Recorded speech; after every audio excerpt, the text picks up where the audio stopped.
Welcome to today's explainer. Look, if you are just stepping into Class 10 right now, I can practically guarantee you've been told that this is going to be the absolute hardest year of your life.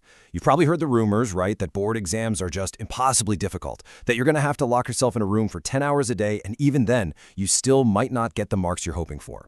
Well, today, we are going to completely shatter that illusion. In this explainer, we're channeling the brilliant insights of the Prashant Beya persona. Think of him as that knowledgeable older brother who's just giving you the ultimate guide to surviving the year. We are going to firmly debunk the myth that endless, grueling study hours equal good marks. Instead, we're going to look at exactly how you can escape this matrix of board exam stress and, believe it or not, actually enjoy the process. Okay, let's dive into this immediately, with a massive fundamental shift. This exam will be the best exam of my life. Honestly, I want you to physically write this mantra down right now. Go ahead, write it down or just say it out loud to yourself. Why?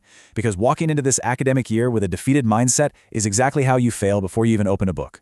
We are establishing a completely positive mindset from minute one of this explainer.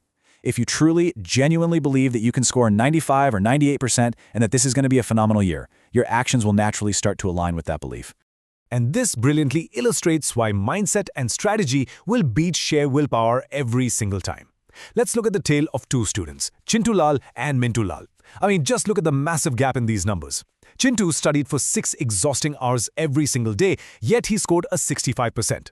Meanwhile, Mintu, he studied for just 3 to 4 hours a day and he walked away with a 95%. But here is the kicker. They both went to the exact same school and they learned from the exact same books.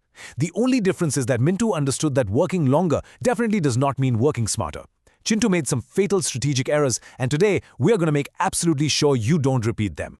So here is our roadmap for today. We're going to cover 1, the mindset trap, 2, smart study, 3, the right pipeline, 4, the consistency rule, and 5, the teacher trap. All right, let's kick things off with section 1, the mindset trap. Let's unpack the absolute first hurdle students face. Mistake number 1 is the mindset trap, specifically dragging around the heavy baggage of a low Class 9 score. You see, Chintu went into Class 10 genuinely believing that because he didn't do so great in Class 9, he simply wasn't topper material. And listen, if you believe you can't be a topper, I don't care how many hours you put in, it is a guaranteed way to fail.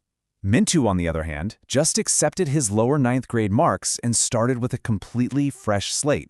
Starting the year with a determined, resilient mindset changes the entire game. You absolutely have to believe that your past scores do not dictate your future potential. Moving right along to section 2, smart study. Okay, mistake number 2 is a huge one, confusing hard work with smart work. Look, 2 to 3 hours of 100% locked-in, focused study is infinitely better than sitting at your desk for 6 hours while constantly getting distracted by Instagram Reels or your phone buzzing every 2 minutes. If your brain is split 50-50 between your textbook and social media, you aren't really studying. Also, we need to clear up a massive misconception right now. Passively binge-watching a one-shot lecture on YouTube like it's the newest season of a Netflix show, yeah, that is not studying. Self-study and active revision are totally mandatory. You literally cannot just passively absorb content and expect to magically remember it all during the board exams. So what's the fix? The crucial pivot here is ditching those rigid, totally unrealistic timetables. Instead, you need to adopt the highly effective daily target strategy. Timetables fail because, well, life happens. You fall behind by 10 minutes, get frustrated, and just abandon the whole schedule. With the daily target strategy, you are simply writing down specific, actionable goals for each subject before you go to sleep, which you will then execute the very next day. Let's actually walk through the exact steps of this strategy. Step 1. Set your targets the night before. For example, maybe it's 1 chapter of math, 1 of science, and 1 of social studies. Step 2. Study those targets with absolute, unshakable focus. And step 3, this is the non-negotiable part, you do not go to sleep until those specific targets are done. No excuses. And remember, you've got to adjust this for your tougher subjects. If the math exam pattern is getting notoriously harder, simply skimming the NCERT book won't cut it. Your targets need to include practicing well beyond the basic textbook with advanced reference materials. Now for section 3, the right pipeline. It's crazy, but most students simply don't know the actual mechanical process of studying a chapter correctly. Mistake number 3 is lacking a long-term plan. Failing to set long-term deadlines just sets you up for a chaotic, incredibly stressful revision period later on. Think about it. If you don't know when you actually plan to finish your syllabus, you are naturally going to procrastinate. So the golden rule here? You should be aiming to finish your entire Class 10 syllabus by the end of October. That leaves you a massive buffer for mock tests and really deep revision. Let's break down how this builds into the winning pipeline.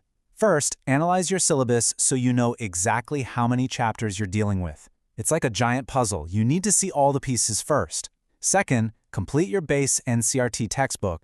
Third, use question banks to actually test your application of that knowledge. Fourth, and this is absolutely vital, make your own self-notes.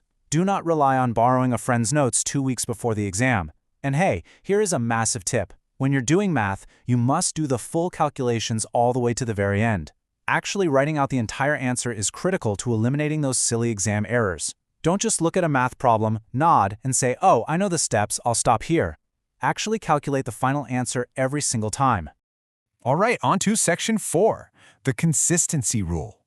Let's transition to the absolute non-negotiable secret weapon of literally every top-performing student. Mistake number 4 is erratic studying. You know the drill. Studying for 6 solid hours on a Sunday, feeling incredibly productive, and then studying 0 hours on Monday, Tuesday, and Wednesday. That is exactly how you kill your momentum. It is a completely broken approach. The solution to this broken approach is the C rule, or the consistency rule. This means committing to studying every single day, even if it's just for 1 to 2 hours. Look, there will always be family weddings, festivals, or just days where you feel completely drained. It doesn't matter. You must find at least an hour every single day to keep the brain engaged. Consistency compounds over time. Showing up every day, even for a little bit, is infinitely more powerful than those occasional, intense study binges. Next up, Section 5, the teacher trap. Mistake number 5 is what we call the teacher trap. Now on YouTube, you have access to thousands of truly amazing educators, but endlessly jumping between different teachers for the exact same subject is a massive waste of your time. Actually, let's call it what it is. It's educational window shopping. You watch one science lecture, then you immediately look for another teacher to explain the exact same topic, secretly hoping for some magic shortcut. I hate to break it to you, but there is no shortcut. Pick one teacher that you understand well, trust them, and stick with them faithfully for the entire year. Finally, we've got a bonus section for you, the final roadmap. Before we wrap up, here is some final Big Brother advice to help protect your mental health this year. First, you have to actually enjoy your life. Go outside and play real offline sports with your friends, cricket, football, whatever. Don't just substitute your relaxation time with endless phone gaming. Those real-world memories are what you're actually going to cherish. Second, implement the Sunday revision rule. Dedicate just 1 to 2 hours every Sunday strictly for revising what you learned that week. Finally, and I can't stress this enough, stop comparing your chapter progress or test marks to your friends. If your friend scores a 90 and you scored a 60, do not panic. Compare yourself only to your past self.